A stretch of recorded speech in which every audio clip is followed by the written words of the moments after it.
welcome everybody to PoliSync's AI for Social Good webinar series. This is webinar number 3 out of 6. Today we're talking about AI ethics and governance, which of course is an enormous topic, but today we have a few experts that are going to talk to you about how to govern AI and how to govern it responsibly so that you can mitigate risks.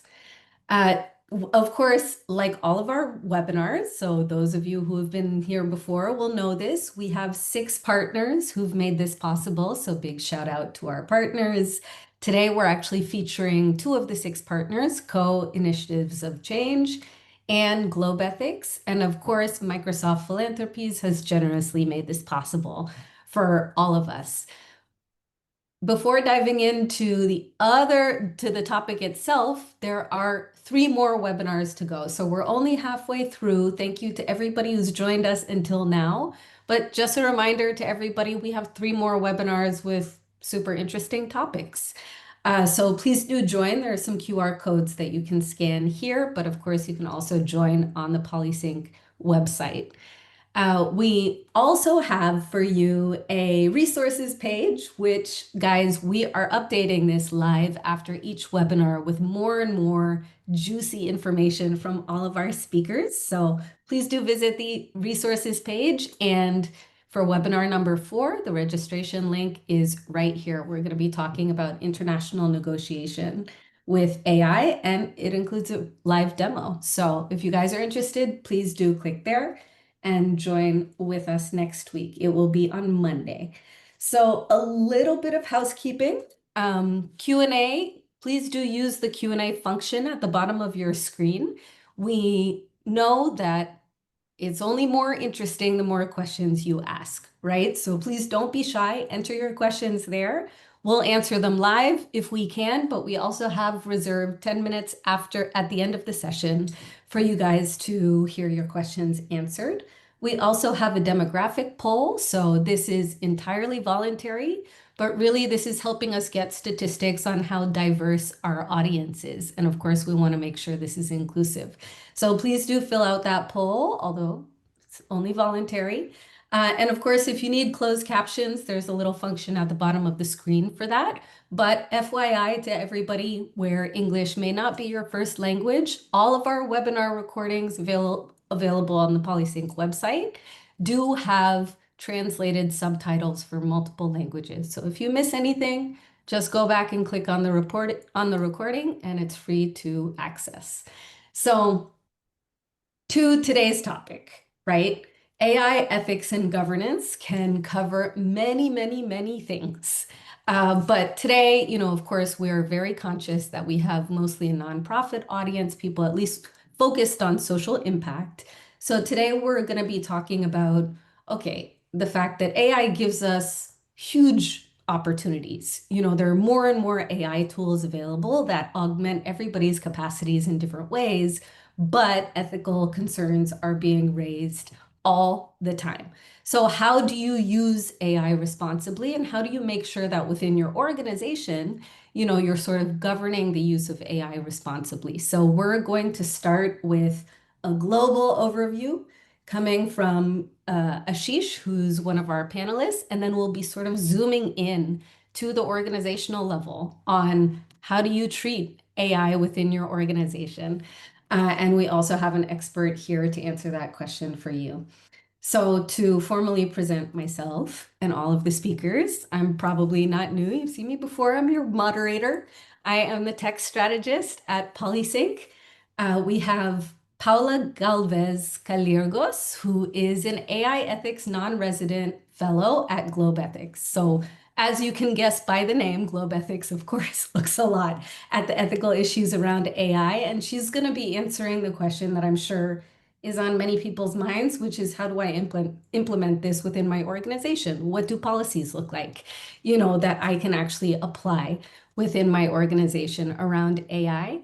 But before getting down to that organizational level, we have Asheesh Khaneja. Asheesh is with Caux Initiatives of Change, who of course are one of our partners, and Asheesh is an innovation catalyst. He has years of experience in emerging technologies, the adoption, and more importantly, the governance of them. So he's going to kick us off with a global overview of AI governance, and then we'll move to Paola and then move into a panel discussion before answering your questions. So without further ado, over to you, Asheesh. Thank you. Thank you very much, Sandra. Let me share my screen. Wonderful. Hi. Hello, everyone. It's wonderful to be a part of this panel. Thank you, Sandra. As Sandra just introduced me, my name is Asheesh Khaneja, and by way of a brief introduction, I've actually spent the last 3 decades being involved in digital transformations for large global corporates at IBM and Oracle. And I've been working on AI technologies and helping NGOs understand and apply and assimilate some of these technologies. And I actually believe that the topic of AI ethics and governance is one that NGOs actually need to understand and need to actually spend time understanding so that they can effectively implement these technologies. So let's start off with talking about what exactly we mean when we talk about global ethics and governance. So the first thing that we need to understand is that since non-NGOs, moral principles and guidelines govern the development and deployment and the use of these AI technologies, it becomes very important for us to spend time to understand what those governing principles are. And you also want to, at the same time, ensure that these AI systems are designed and operated whilst respecting human rights, which promote fairness and accountability and things like transparency, and also cause a minimum harm to society and individuals. So having this discussion essentially serves as a critical framework that you want to have that will guide a lot of the ethical decision making in a field. And given the fact that artificial intelligence is changing very rapidly, it becomes even more important for us to start having these conversations and establishing certain norms that we want to follow. And lastly, we also want to ensure that the design and implementation of these AI systems is in a manner that reduces environmental impact, because that seems to be a very important aspect that we've got to look at. And at the same time, it promotes sustainable use of resources. So these tend to be some of the areas we like to look at when we talk about global ethics and governance. Let's look at some of the ethical challenges that have been identified to start with. And there are 3, and these are called, the 3 pillars of concern. And the first one is bias and discrimination. The second one is called the transparency crisis. And the third one is the accountability vacuum, as we call it. Let me talk a little bit about bias and discrimination and give you an example from an NGO environment. So let's say there is an international humanitarian NGO that is implementing an AI system that helps allocate aid to crisis regions. And it finds that the system is consistently under-allocating resources to rural communities with limited digital presence, simply because these rural communities generated less data. So this bias ends up leaving the most vulnerable populations even further behind. Let's move on to the second one, which is the transparency crisis. Transparency, let's talk about another example where you have a refugee assistance organization that is using an automated screening tool to match refugees with potential housing options. So when several families are inexplicably rejected, the staff is unable to explain why. And this becomes sort of a black box problem because both the staff and the beneficiaries are frustrated. And of course, trust is eroded for the organization's work. And lastly, let me talk about the accountability vacuum. because when things go wrong, the question comes up as to who is going to take the responsibility. And specifically, when you're talking about, let's say, a health focused organization which is using diagnostic tools, and there are misdiagnoses, and several patients of the misdiagnoses are from minority communities, it becomes very difficult for the organization to actually identify who is responsible for that misdiagnosis. Is it the platform? Is it the medical profession? And each one keeps pointing a finger at the other. So I'll talk about how these situations are getting resolved, but I thought it is very important for NGOs and civil societies to actually understand and contend with a different set of issues. And these are the kind of issues that you need to start understanding and contending with. Let's now talk about the governance gaps. So there are four specific governance gaps that we talk about. One is regulatory fragmentation. What large NGOs, global NGOs are realizing that there are more than 61 countries which are rolling out conflicting AI laws, and actually navigating these navigating these compliances can become particularly challenging for these NGOs. Or you look at corporate accountability as the second one. So you have situations where you actually need to get these corporates to be accountable. And that becomes a very large debate that is currently going on, because you have a lot of large language model platforms, which are private sector platforms. And you want to make sure that if there are errors made, who is responsible for what? Of course, we are getting more and more aware of the environmental costs of these large language models. They are very power hungry. And as chips get more and more powerful, that will perhaps be a situation which gets ameliorated. But right now, we need to be aware that there is a lot of power consumption. And of course, there are a lot of questions about work displacement. That is also one of the key concerns that individuals have. These are getting more and more organizations are getting involved in terms of addressing these, and we'll touch upon them as we go through this conversation. There's three secondary gaps that we talk about. The first is called hallucination and misinformation. The name itself suggests that sometimes these systems create things on their own. And so it becomes very important to organizations to understand that they may not be 100% factual. And we have had situations. But the fact of the matter is that as these LLMs improve, the hallucination and misinformation challenges keep getting reduced. And the fact of the matter is that these LLMs are improving, their improvement capabilities are doubling every 6 months. So a lot of these challenges, and I'll talk about them in a moment, are getting addressed very well.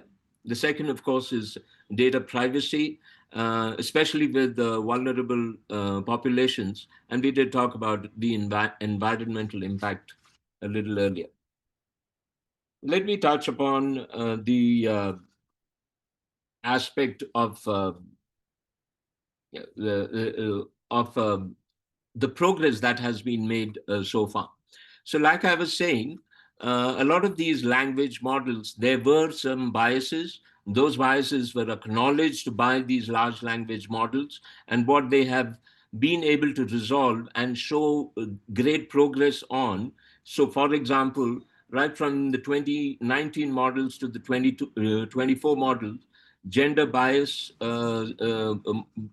occurrences have reduced drastically. Racial stereotyping occurrences have reduced drastically in the test cases. And now we have situations where there are new mechanisms which are being identified. These are called de-biasing of the data sets. So there is a new technology which enables you to de-bias. So once you identify that the database is biased, you can debias that database, and there are specific technologies that have enabled that debiasing to happen. You also have adversarial training techniques which enable you to balance a lot of the information that is being churned out. And last is having a human in a loop. A lot of NGOs are realizing that just allowing the large language models, taking the information that they are publishing and putting it out there is not appropriate. You need to have a human in the loop who actually takes a look at this information and qualifies it before it goes out. So a lot of these, while they are partly resolving from a technology, resolving the situation from a technology perspective, there are certain mitigation mechanisms that are also available, which enable you to address these challenges. One very interesting technology that has taken hold is called a chain of verification technology. That has enabled, that forces the large language models to follow a certain chain of verification. And these chain of verification capabilities essentially reduce hallucinations to a very great extent. But what they also do is to make the user actually understand what the chain of verification is that is being followed. And as these chain of verifications get reduced and improved, those changes can also be implemented by the organization. Currently, they only implement the chain of verification is implemented by the large language model organizations. But over a period of time, these technologies will become even more, user friendly to enable the organization to actually intervene and implement the chain of verification if they find something is not up to the mark. At the same time, what we are finding is that academic institutions are creating image classifier decisions using natural language, which also refines the outcomes. And there is a new architecture which is called RAG, which is Retrieval Architecture Generation, which enables you to essentially take not only the large language model data sets, but also data sets from your own organization. And that essentially ensures that the output is not only completely dependent on the data sets which are being used by the large language models, but also data which is consumed from the organization itself. So these are some technologies which are essentially enabling and the outcomes to be more and more closer to the reality. At the same time, what we have is large consulting firms looking at best practices and creating frameworks. So one of the frameworks I'm talking about here is called the Trusted AI Wheel, which is a framework which can be very effectively used for organizations to look at, the trusted AI wheel, as they call it, to look at what the ethical alignments are. So you can look at that subject, and there are a whole bunch of criteria that you look at when you try to understand what the ethical alignment is for the organization. Then there is the technical robustness, where you are stress testing for a lot of the edge cases. So you can define what the edge cases are, because there are some organizations which are dealing with refugees, there are other organizations which are dealing with children problems, etc. So depending on what your edge cases are, you can submit those edge cases and do a stress test on that. Regulatory compliance in Europe has been a very topical discussion, and with the establishment of the AI Act, what we are finding is that at least the requirements for compliance are becoming very, very clear. And given the kind of scores and test capabilities that are questionnaires that are being released, it becomes much more easier for NGOs to just go online, go through the regulatory compliance tests, and also get their organization certified into, or understand what are the mitigating rules that they need to follow to be compliant. And of course, you need more and more civil society advisory boards to be to be as a part of that conversation, so that they can have a say in the matter. So the compliance reduces the bias to a very great extent, and that is one of the reasons that these governance frameworks are becoming more and more applicable. I'm not going to talk about the do's and don'ts, but I just wanted to capture them, that there are a whole set of do's and don'ts for NGOs who are going through an implementation of their AI strategies. So I will leave it here just for the sake of completion. These can be referred to because this content will be available on the PoliSync site. And lastly, I'd like to talk a little bit about the fact that organizations, NGOs need to make choices on which is the right LLM that they need to follow, that they need to use as their platform. There are today multiple choices, both in the private sector, and there are open source choices as well.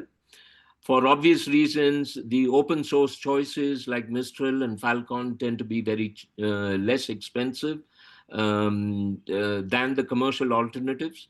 But at the same time, what you find is that you do need a certain amount of programming capability to use these open source LLMs. The the private sector LLMs, there are quite a few of them. Most of us have used ChatGPT by now, but there are at least 5 or 6 of them that are now becoming more and more mainstream. What is very important is to understand what the ethical biases or ethical capabilities are. And one of the key ones amongst these was Anthropic, which essentially initiated the whole governance, AI capabilities right from top down to bottom up. So if we have a more detailed discussion, we would be able to, understand what are the pros and cons of which particular large language model. So I'd like to close by talking about the call to action. One is you need to understand that there are industry ethical, definitions which are being adopted by these LLMs, and so it's good to be able to understand what they are. The second is to get cross-disciplinary academia involved in implementing these. And the last very important aspect is having a very clear multiple tiered policy to implement this, because the fact of the matter is we need to understand that AI ethics isn't a constraint. It is essentially a foundation that organizations need to create to enable sustainable innovation going forward. I'll take a pause. I'll hand you over back to Sandra to take this agenda forward. Thank you. Thanks, Asheesh. That's a really nice segue into Paola's presentation. So Paola, I'll hand over to you. Paola's going to be telling us about building trustworthy AI policies within your organization, especially if you're a nonprofit. Go ahead, Paola. Thanks so much, Sandra. I think you're hearing me now. Hello, everyone. First of all, I'd like to thank PoliSync for organizing this webinars. I truly believe that sharing this knowledge, expertise, and exchanging ideas between us is key for leveraging the potential of this technology that is literally disrupting every sector. So I'm going to share my screen, and I hope you can see it in some seconds. As Sandra mentioned, I am an AI Ethics Fellow for Globethics, which is a foundation established in Geneva, but with presence all over the world, with regional centers in all the regions. And we have a big network of civil society organizations, academia, in fact, NGOs as well, that are now trying to leverage, as I said, the power of this technology. And I hope that the content that I will provide today will be useful to you. Let's go directly then. And I would like to start by getting to know a bit you guys. So feel free to go to menti.com and enter the code that you see in your screen, or you can type how you feel replying to this question in the chat as well, as you prefer. What is one word that expresses how you feel about AI in your nonprofit work? Let's start creating a word cloud. When you enter the code in Menti, you will see the question. Oh my gosh, I'm starting seeing some words. So I'm going to change my screen to show you what is resulting from there. I hope you have found the Menti. Yes. Oh yes, I'm going to share my screen so you can see what is happening now. Thanks so much, everyone, for adding their responses. That way we can all see how we're feeling. And then that's good. Okay, so what's one word that describes our audience's feeling about when they feel about AI in your network? Grateful, overwhelming, hesitant, confused, unsure, challenging. I see opportunity as well. Weird, risky, time-saving, confused, innovation, happy, nice, positive. That's wonderful. Thanks so much, everyone, for sharing your thoughts. I think this is an interesting way of starting, considering that the AI monitor of Ipsos kind of asked the same question. And let me show you what was, yeah, I think you're going to see it now. What was shown in that response? Can you see that? Yes. So, in fact, the question was, how much do you agree or disagree with the following? That products and services using AI make me nervous, and how much do you agree or disagree that products or services using AI make me excited? That's interesting because, as you may see, regarding the region, people are feeling either excited or nervous about AI. 53% say in the Ipsos AI Monitor 2024 they were excited for products and services that use AI. But at the same time, 50% said that made them nervous. Asia is where excitement is highest, while the Anglosphere and Europe are more skeptical. So yes, I mean, I think throughout the years and with digital transformation, this regional posture to movements and revolutions are certainly similar. So let's this brings us well to the different reactions that we had from our participants today, right, in our class. So now to the topic of using AI in our nonprofit work, in NGOs. There are different use cases. I just here want to present you 5 to get you some idea. Yes, I'm going to talk about doing ethically, but let's start first on how we can use it. Or maybe you guys are already using it. It would be great if you could share it in the chat if you're already using some AI in your nonprofit. Fundraising and development is one big part of this. For donor segmentation and engagement, there are some organizations that are using AI to help identify and segment donors based on their giving patterns, some preferences of donors, and enabling more targeted and effective fundraising campaigns. Also, it could be used for grant proposal writing. And I was listening to the first webinar that PoliSync organized, and there was a question about, but how about donors kind of feel when they understand or see a proposal written by AI? Then we will maybe discuss this during the QA. But this is happening. There are AI tools that are assisting with drafting grant proposals.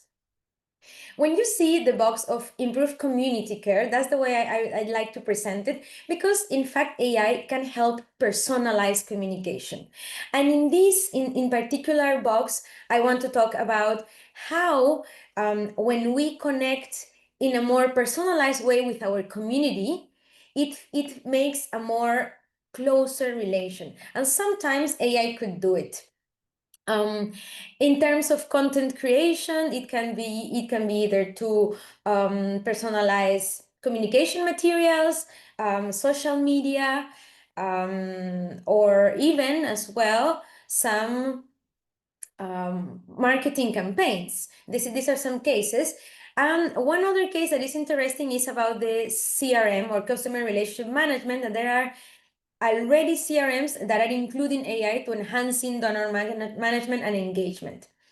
In terms of data analysis, this goes to, in particular, one team of your organization, but in fact, AI can really help analyze large data sets and provide valuable insights into program effectiveness, resource allocations.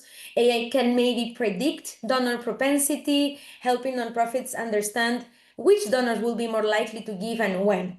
This is in terms of data analysis. And one other, let's say, more mundane use case is the meeting summaries but note taking. But this is not to say that it's less important. Some of us around our career have devoted time to note taking, to create summaries, to send minutes. And now AI does it in the moment while we're in the meeting. So we don't need to worry about this.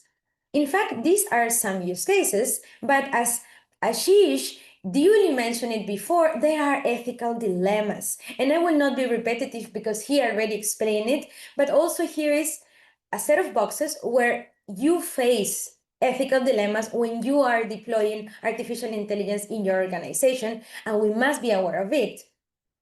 AI systems can reinforce existing social biases, especially if they are trained on unrepresented and biased data. And I will not repeat this enough.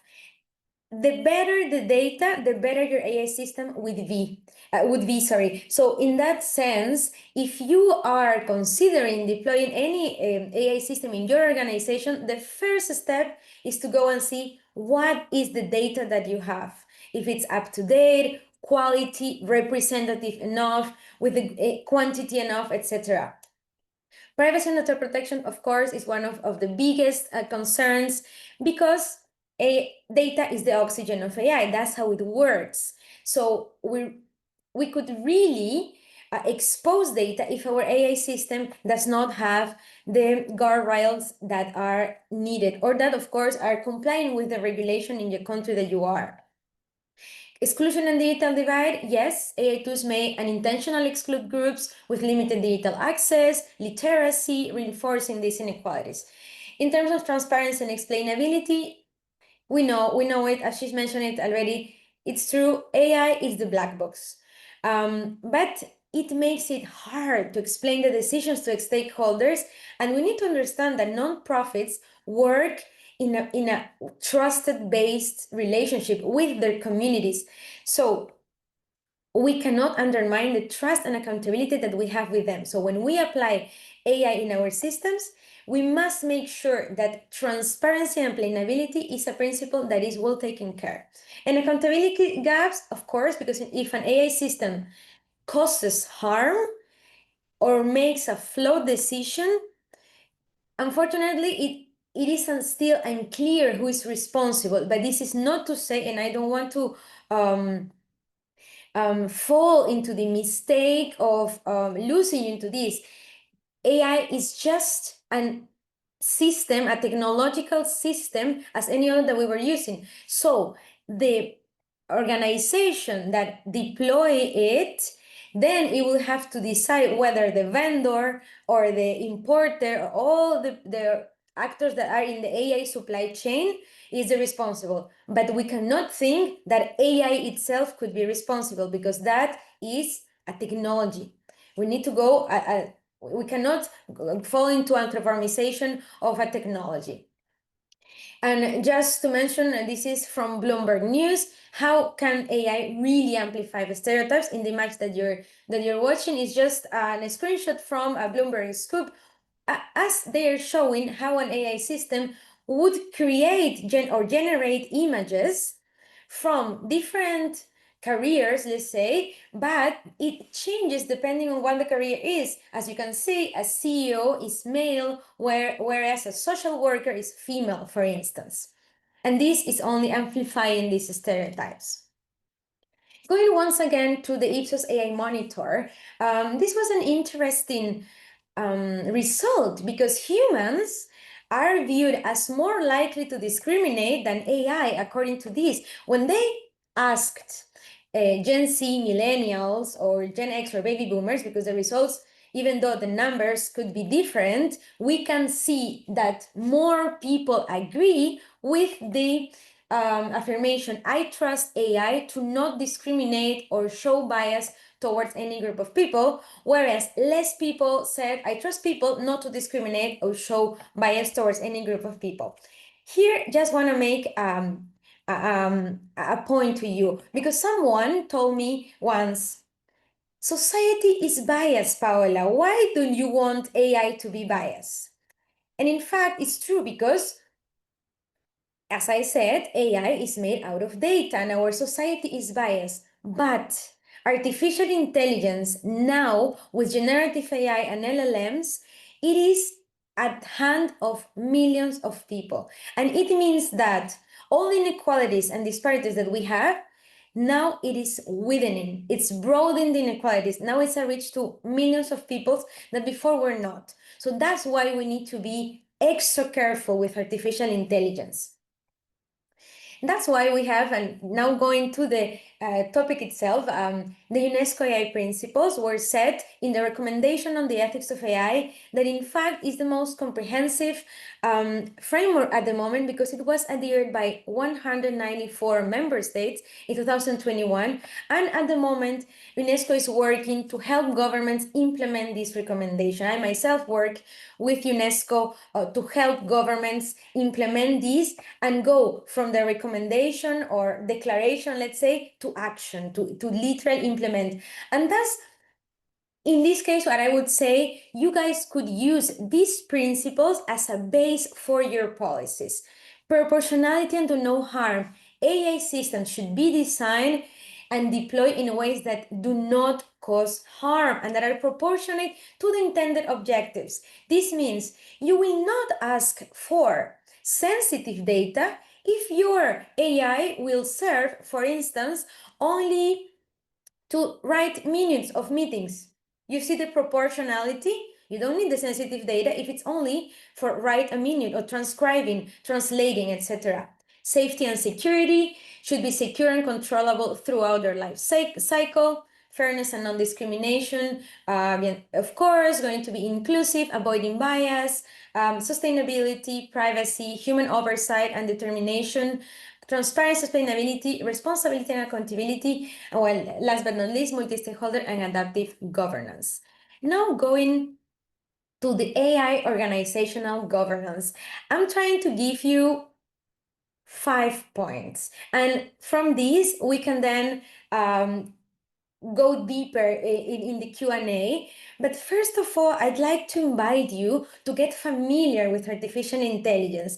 This means go ask in your community, other NGOs, how are they using AI? Get familiar with use cases that you care about. What is this process or task in your organization that is maybe not working well? Okay, let's see, is somebody using AI for that? Learn through these use cases and establish an AI governance council. What does this mean? Create a multidisciplinary team from the different areas, and this goes from human resources, if there is someone, people, culture, marketing, because usually this would be one of the first use cases, legal compliance, IT, and if there is somebody from UX that is caring about how you communicate with your clients, with your community as well. This is a multidisciplinary team, and this is to tell you, get familiar with it before the adoption phase. Second, keep it human. As I said, it's a technology. It will involve our team. I think I need to finish soon. That's why I see a hand, right? I'm just there. Speak with your team. Your team is going to be the user. So please talk to them. What are their pains? AI shouldn't be your starting point. Begin by mapping your processes. Understand what is the data that you have. Identify the areas for improvement. Not always AI is the solution. Check if you need to adjust workflows, if you need to reallocate the team or adopt new tools. If you need to adopt new tools, maybe AI should be the right solution. Only then you develop your AI policy, which is a document that will set the rules of or how you would like to use AI. That means, is AI allowed for generating visual content, written content? Is AI allowed for translation? And of course, it's number 5. It doesn't mean that it's less important. Digital literacy. You need your team to understand what is this technology that you're implementing in your organization, because this will help for a better and engaged adoption of this technology. Thank you very much, and looking forward to the Q&A. Thanks so much, Paola. Yeah, super practical information, everybody. So now we know we have a set of do's and don'ts. We understand what the ethical dilemmas are. We even have use cases, so examples of how do you use AI responsibly and maybe not responsibly in real life. We've just gotten an overload of information from our speakers, but it's all super practical. So let's dive in a little bit deeper. So Asheesh, my first question is for you. On the regulatory front, can you tell us a little bit more about the status of implementation of the EU's AI Act, and how does that measure up to other regions like the US and Asia?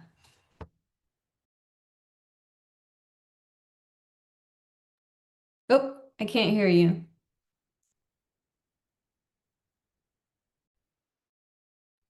Hi there. Can you hear me now? Yeah, I was just starting to say that if you look at it globally, firstly, Europe was the first region that took on the whole EU AI Act very seriously, and since 2023, there have been a lot of internal discussions within EU to get an act in place, pretty much ahead of the EU. And the way the EU is looking at it is from a perspective of risk. What EU is, the EU AI Act looks at it from a perspective of, they've defined 4 levels of risks.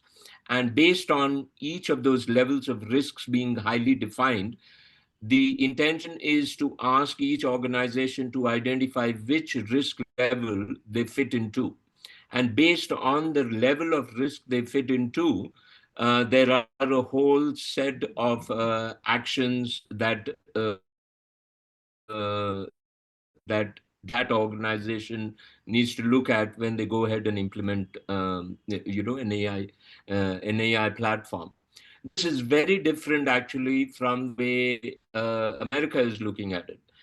First, America started off with what they called self-regulation, which is each of the organizations, sector organizations, are pretty much self-defining how they want to implement rails for regulation. But the challenge you have with that is that each organization goes about it in their own way.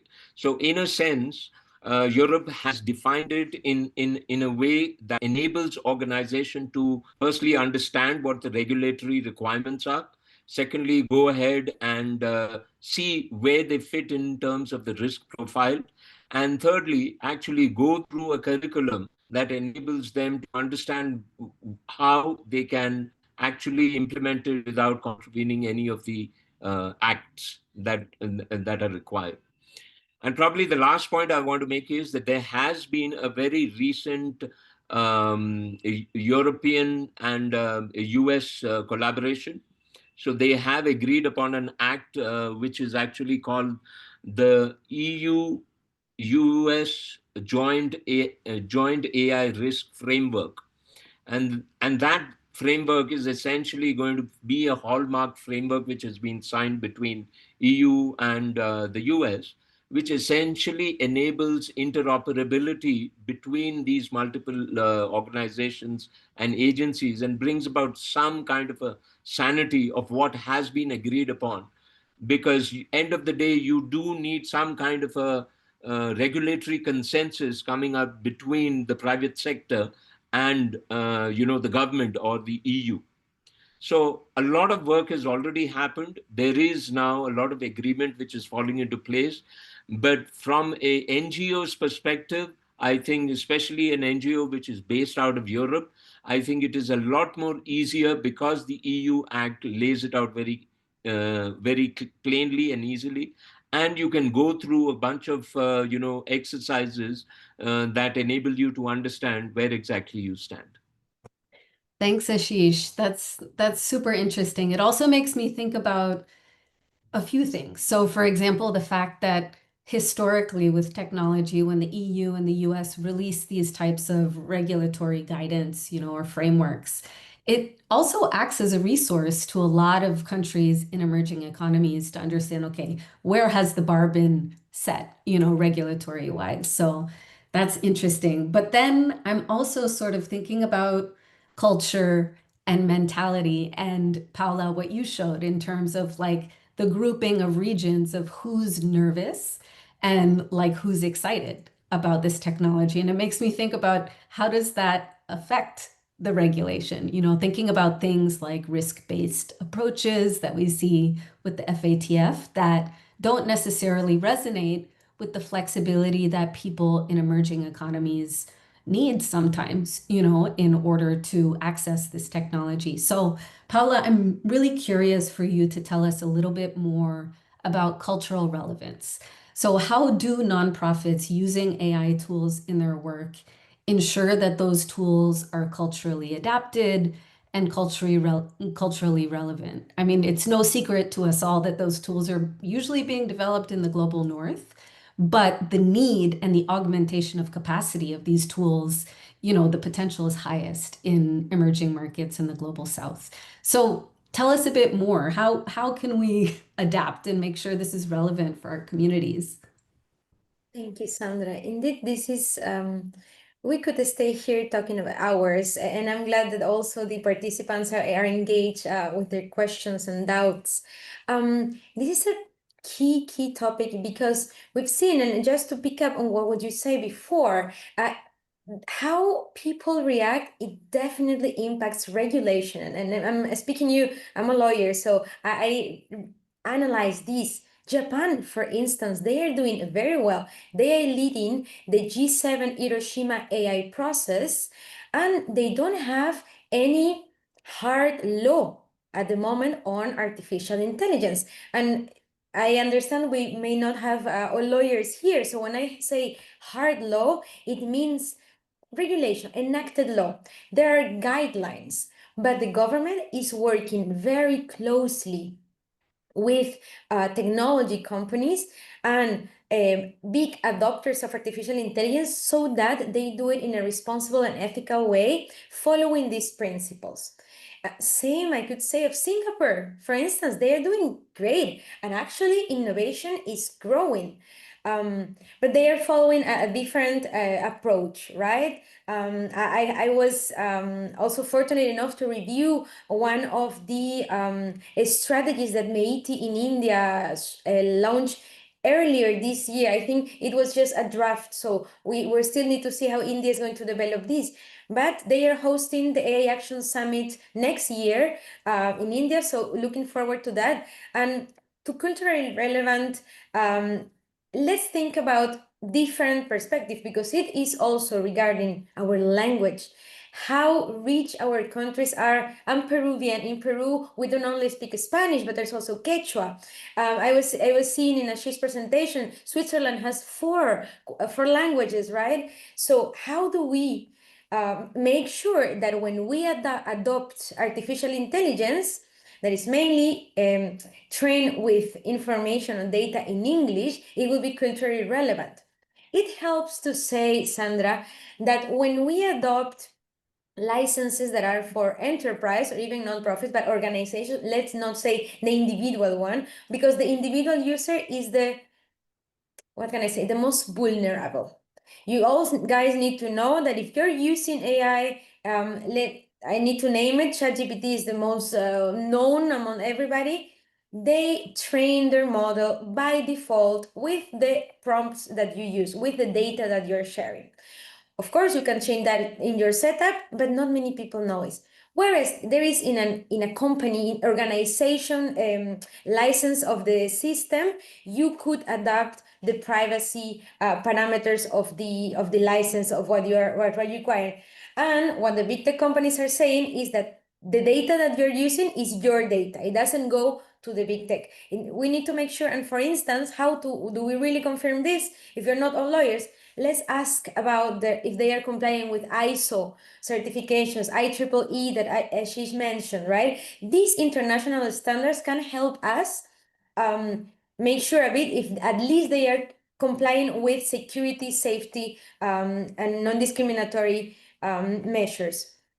This helps that you will need to enrich the system with all the data that you have. That helps to be culturally relevant. And of course, the AI system will continue being adapted as it learns with your interactions. Great. Yeah, that's super interesting.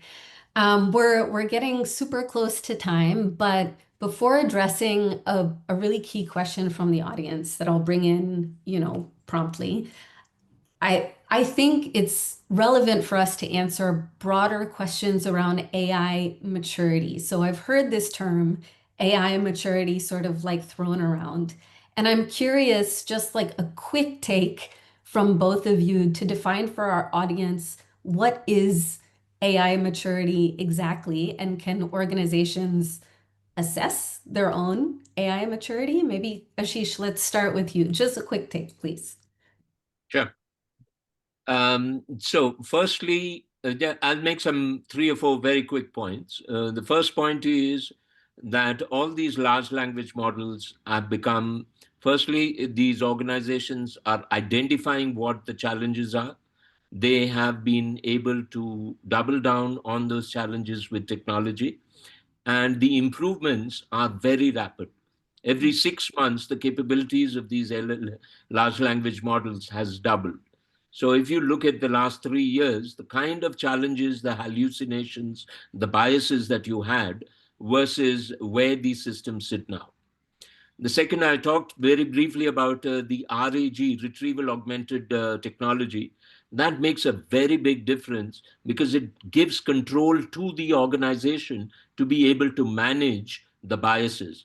Because if the data which is managed outside, the control of the organization shows bias, you can get the organization to use its own data and get the right responses. Okay. In terms of organizational maturity, we are at a very early stage, but there have been, given the debate is on, there have been NGOs who are very mature, and we can identify those, and using them as a North Pole in terms of best practices is a very good way for other NGOs to start using it. Okay, so that is perhaps the best way of using, of looking at some of the organizations who've already put them to good use, the challenges they have faced, the project management they have put into place, and use those case studies when you are going ahead with the implementations. Yeah, absolutely. Paola, I saw you were like responding to questions live in the Q&A. Thank you so much for that because we're like running down on time. There's a super interesting question from the audience on a humanitarian use case, right? And I think that's relevant to a lot of people that are in the room, so to speak, right now. Collecting biometrics for humanitarian cash coordination and delivery, would that be classified as high risk under the EU AI Act? Assuming, of course, that this is part of the use of AI tools more broadly. So, Asheesh, maybe let us know, a quick yes, no, and The what answer is that yes. means So, for the organization. yeah, so the answer is yes. It either sits on top of the hierarchy, either level 1 or level 2. And depending on the use case, you will need to decide whether it is level 1 or level 2. And once you declare it, there are specific security remedial capabilities that you need to have when you go ahead with your implementation. So you do it in 2 ways. Firstly, you identify whether you're at the top of that pyramid or you're at the second level. And once you identify that, depending on your use case, you actually go through the policy to see what the remedial security actions you need to take. Yeah, that's perfect. And I think, applying a lot of the guidance that Paula has been sharing with us is a really good way to sort of like mitigate some of these risks for organizations that want to use these tools.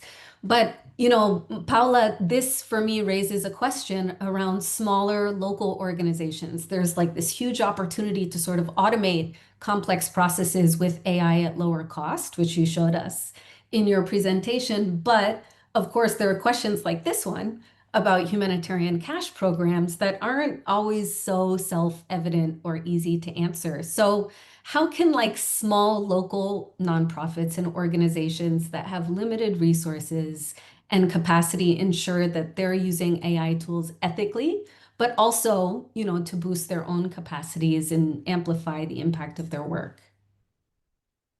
Yes, Sandra. First of all, I do believe in the power of community.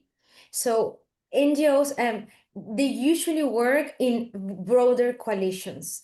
And I want to make an invitation to these coalitions to start talking about this topic, because by exchanging use cases or needs, we could help each other. But then how can we start? And that's what I said. When you have a multidisciplinary team, either even if you are a small NGO, you will have somebody working, as I said, in human resources. Maybe there's an external lawyer that could guide you, but having this multidisciplinary team sitting down to define what are your rules for AI, because this also goes to somebody from the audience saying, yeah, but humans are biased, so this will also translate into the AI, right? But we need to manage this, and that's the power of multidisciplinary and diverse teams working together. This is one thing. And second, please let's not think that because you are a small organization, you don't need an AI governance policy. It would be smaller and simpler, yes, but you need to have a guiding road, a north, because it's easy for everyone now to use AI. There's people that say, start by asking, is this allowed or not to use AI? Unfortunately, people are using it. There are reports. I love to use reports, and I didn't use it in this presentation, but Great to reports have say, statistics. in particular in Switzerland, Sandra, you would be surprised. 70% of employees said yes to the question, do you use AI, not telling to your company? People use it. They're curious about it. So it's better if you create a guideline so everyone adapts. And if they are felt heard in terms of, okay, we're developing an AI policy and I want to hear you. Do you feel it? What are your fears? I am seeing the word cloud. There's confusion, there's unsure, challenging. We need to tackle it together. So in these 3 key points for your policy, and I'm finishing there, data. You need to define all the kinds of data and how you want to use it. You have more sensitive data than others that could go to AI systems. Second, liability. And that means, are you willing to create a visual AI generated in your social media? If you're saying yes, and maybe you are using intellectual property rights, then you need to be ready to go and be liable for this. And third, last but not least, the AI literacy part, continuous capacity building for your team. Great. Thank you so much, Paula. We're right at the top of the hour. Note to the audience, we're going to keep talking with the panelists here because we have plenty of questions. So if you'd like to stay, definitely stay and hear the discussion. But before we go, I just wanted to remind everybody to check out our resources page. So the compliance checker that we talked about here is there. Of course, we'll be putting up all of our presentations, and we have 3 more webinars to go, guys. So there's plenty more to learn and a lot more to discuss. Thank you so much for everybody joining today. If you need to move on to your professional life with or without the use of AI tools, please do go ahead. But for those that are interested in sticking around, we will still be continuing the discussion. So yeah, so there's actually, Paula and Asheesh, I want both of your take on this. There is sort of a follow-on question, or at least a question that relates to a bunch of the topics we talked about. For me, my background is in the humanitarian space. And so it makes me think about that humanitarian cash question. And so the question here is, How do we ensure data sovereignty and protect sensitive information when using AI tools?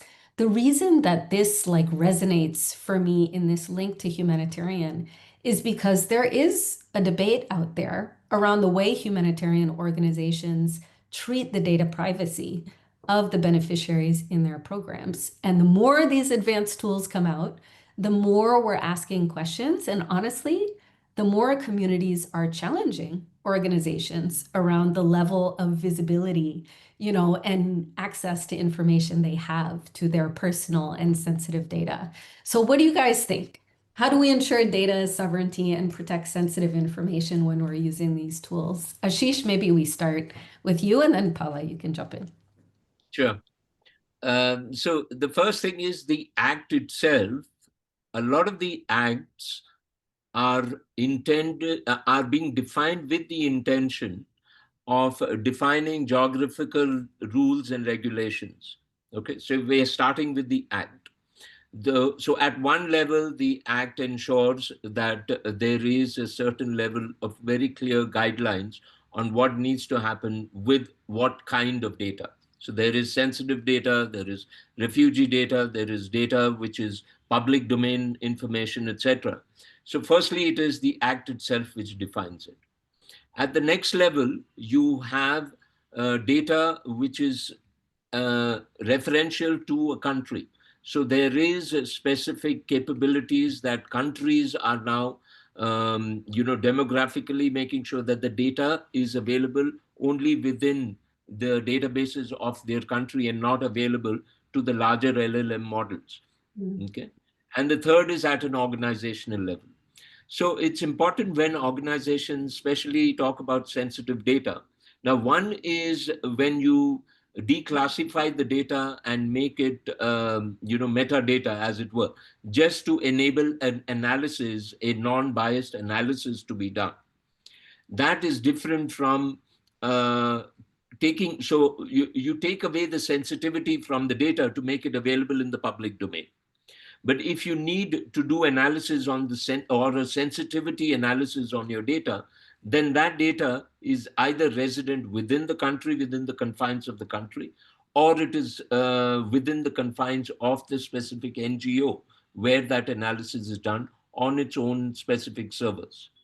So that is a capability. As you become a more sophisticated user, you are able to define it at 3 different levels and abide by, firstly, the governance rules of the act. Secondly, specific governance rules. So, for example, Switzerland has its own governance rules at a country level, which go way and beyond the EU Act. And the third is organizations define specific rules at their own organizational level for highly sensitive data that they are dealing with. So it needs to be done at all 3 levels. Great. Paola, what are your thoughts? Yeah, I'd like to build on what Asheesh mentioned, which I completely echo. Let me go from the practical organizational, probably steps that we could take, because it's really a sensitive topic. So data minimization is key, is mandatory. When I said the proportionate principle before, and meaning to this, it means let's just collect and retain the minimum amount of data necessary, and let's avoid storing this personal identifying information unless it's essential in these kind of systems. Then auditing and monitoring is a must. When you implement in your organization an AI system, there must be a human in the loop with regular audits analyzing how this system is deploying. Because as a black box, it can show different outputs that unfortunately at the moment humans cannot explain. So it's important that a human is there and needs to stop it when it feels it's jeopardizing human rights. Vendor due diligence is another good step to consider, and this, as I mentioned, let's figure, because and I need to be completely honest. For instance, I started working in Microsoft for 5 years. This is a big tech. I was also outside counsel with other big technology companies that sometimes we feel they use data and they are profit driven. What's happening with them, right? But if we see what they are complying in terms of international standards, it gives us a bit of a peace of mind. And then ISO 27701 is the one that handles personal data. So that's the one that must be complied for your vendor due diligence. And of course, when you are in the position and you could choose where your data will be located, because that is a right that we have with these vendors to choose where my data. Maybe if it's in Europe, we will feel more secure. Let's choose for that and ask for this. This is just practical tips. Super useful, super useful. Just one last question that's come into the Q&A. I actually had my own questions, but I'm going to prioritize our audience here. We have somebody asking about ethical concerns being a big issue for AI. What is the role of religious leaders in providing guidance in addressing this question mark around ethical concerns in the use of AI? We know religious leaders have a lot of influence.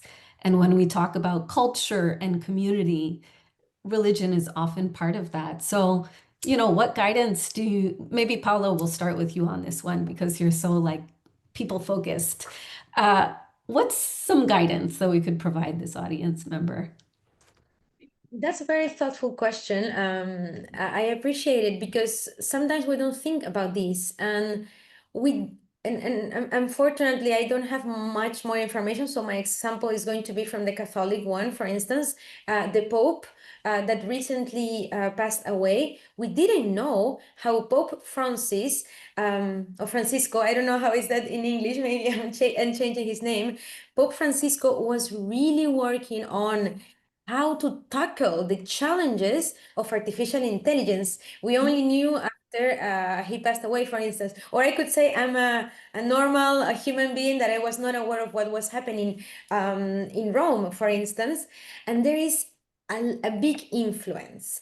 I cannot say that this is now changing the development of AI, my personal opinion, Sandra, because I work closely with governments through UNESCO, for instance, and they seem to be much more concerned into the innovation and regulatory dichotomy. They feel that they are in this between this choice when it's completely false. I would like to say our audience here, and I thank you so much for staying so many participants after the hour. There is no such dichotomy between either putting the safeguards and guardrails or red flags, prohibitions to let this technology develop in a way that respect human rights. No such thing. Asheesh said it, and I love your final quote. And building to that, I also like to say always, when you put an AI ethics policy or AI governance, you're not stifling innovation in your organization. In fact, you are leading the way in a responsible innovation. So in terms of religion leaders, they are playing a role. I don't see it now in my for instance, scope of work, but they are working towards that and to creating, in particular, principles. Not, I wouldn't say laws, but they are creating big marks. Sometimes we don't know about that. Yeah. No, I think that's super practical to give an example, because at the end of the day, religious leaders are leaders still of large organizations. And that's exactly what we're talking about is, how do you put those guardrails in? Asheesh, this is my question for you. I just have a question about your presentation. A while back, I actually pitched this idea as part of a proposal. In your presentation, you talked about NGO collaboration and sort of support and participation to enrich large language models, which we know are particularly problematic, in, I hate this term, resource poor language environments. So can you just tell us a little bit more about that and what responsibility actually should NGOs and other development actors feel to close the gap in terms of the accessibility and effectiveness of large language models that are not in dominant business languages in this world? Sure. So on the one hand, technology is making it a lot more easier to address the language issue. The kind of work that has already happened, the language barriers are kind of falling through, given the way technology. So that issue is getting addressed in a technology way. But I think the more larger question is about the earlier thing which Paola was mentioning, which is NGOs and societal organizations have to start collaborating with each other, because that is the strength. Because these issues have not, I mean, the private sector companies are dealing with it from a technology perspective. That is only half the problem.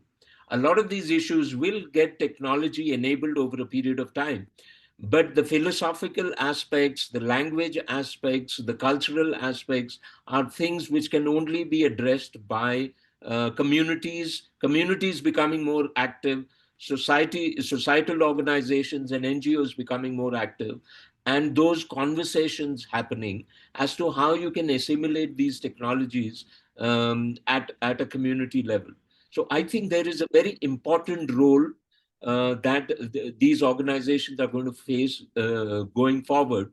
Otherwise, a lot of these solutions will only have technology, solutions. They will not, because we'll need to realign a lot of the cultural thought processes within societies to see how these technologies can be imbibed, how they align with our current, standards, moral standards or ethical standards. So I think the role for society becomes even more prominent, even Yeah. though technology is spearheading a lot of this. Yeah, but I think it's a question that touches my work a lot too, of, the responsibility to to make sure that we're providing communities with the tools to be digitally included and the knowledge to be digitally included. But of course, I mean, if there's like one takeaway message from this entire webinar, it's that you do have to take the time to learn and understand this technology in order to use it responsibly, but also in order to make it accessible to others in a way that allows them to use it responsibly. So, that's a big takeaway for me. I'm always pushing for more digital inclusion initiatives, on the humanitarian side at least. But this has been super interesting. We're 15 minutes over, and we still had like 75 people that were listening to this conversation. So thank you so much to the audience members that stuck around. Thank you, Paola. Thank you, Asheesh. I know you guys have busy professional lives to go back to, so we will close here. Thanks to everybody, and don't forget, next webinar is on Monday. Bye.